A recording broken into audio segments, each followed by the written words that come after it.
اور Sindh United party کے قائم مقام صدر روشن بڑو نے حیدرآباد پریس کلب میں پریس کانفرنس کرتے ہوئے کہا کہ سندھ کے قومی حقوق کے لیے پرامن سیاسی جدوجہد جاری رہے گی۔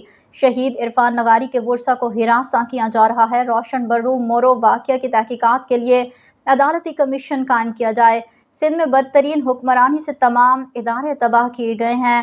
پیپلز پارٹی نے اسٹیبلشمنٹ کے ساتھ گٹھ جوڑ کیا ہے۔ ایس یو پی نے پانی اور کینالز کے معاملے پر سندھ کو متحرک کیا ہے۔ پی پی اور اسٹیبلشمنٹ نے طے کر لیا ہے کہ سندھ میں حقوق کی جدوجہد کرنے والے ملک دشمن ہیں۔ ہم سمجھتے ہیں کہ سندھ کی قومی تحریک کو سبوتاژ کرنے کے لیے پرتشدد واقعات کرائے جا رہے ہیں۔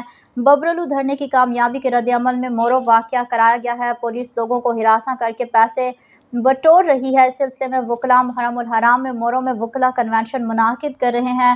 عید کے بعد ہم کارپوریٹ فارمنگ پروجیکٹ کے خلاف پرامن مرحلہ وار جدوجہد کریں گے۔